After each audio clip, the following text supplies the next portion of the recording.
Cela fait maintenant 18 mois que Baptiste Sureau, 27 ans, parcourt les rues de Papeete à vélo pour livrer les courses de ses clients.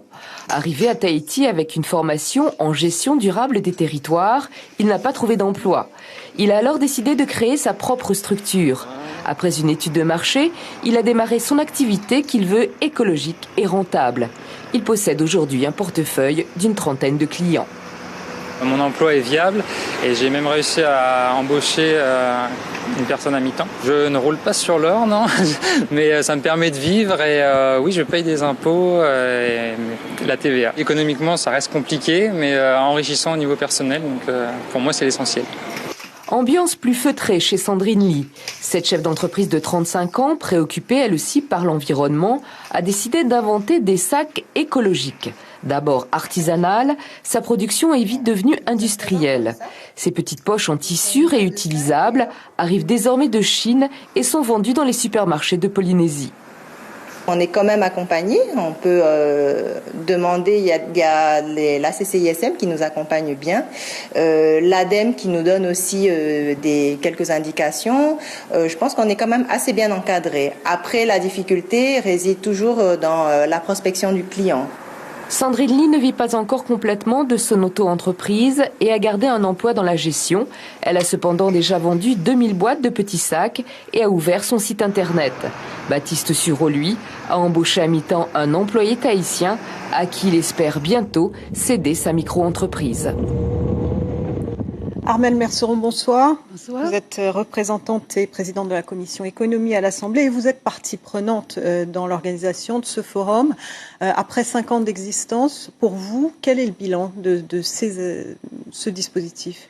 Eh bien, je crois que si on en est à la 6e édition, c'est bien parce que ce forum a trouvé son utilité.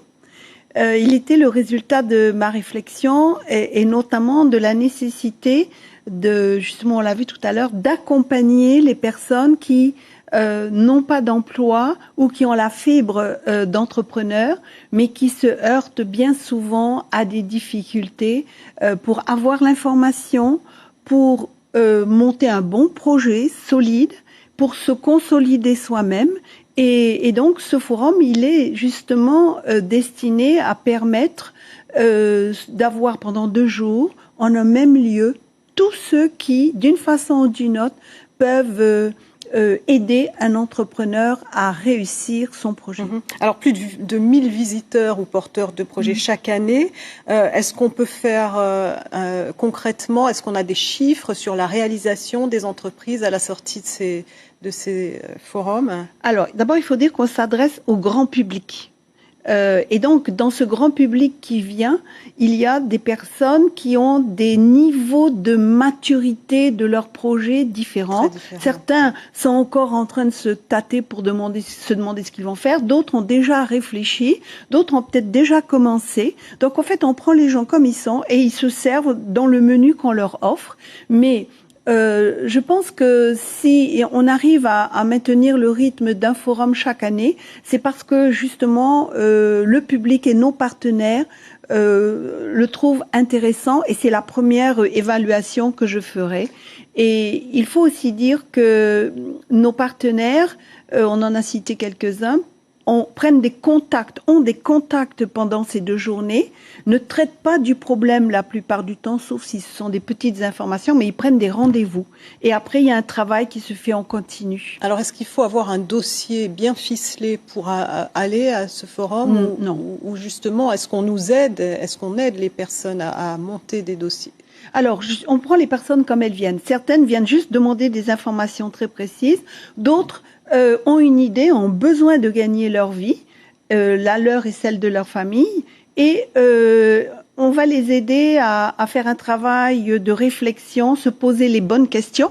Par exemple, on a créé un guide pratique du créateur où justement il y a toutes les bonnes questions, toutes les étapes nécessaires pour que, en fin de compte, le jour où on prend sa patente, eh bien on sait qu'on a pensé à tout et qu'on ne va pas faire d'erreur. Cette année, le focus c'est sur le développement durable. Ça veut dire que les autres projets ne seront pas pris en compte ? Ah non, pas du tout. Tout le monde peut venir, mais on a l'habitude chaque année de faire un focus, un zoom sur un thème. L'année dernière, c'était comment les nouvelles technologies peuvent aider un micro-entrepreneur.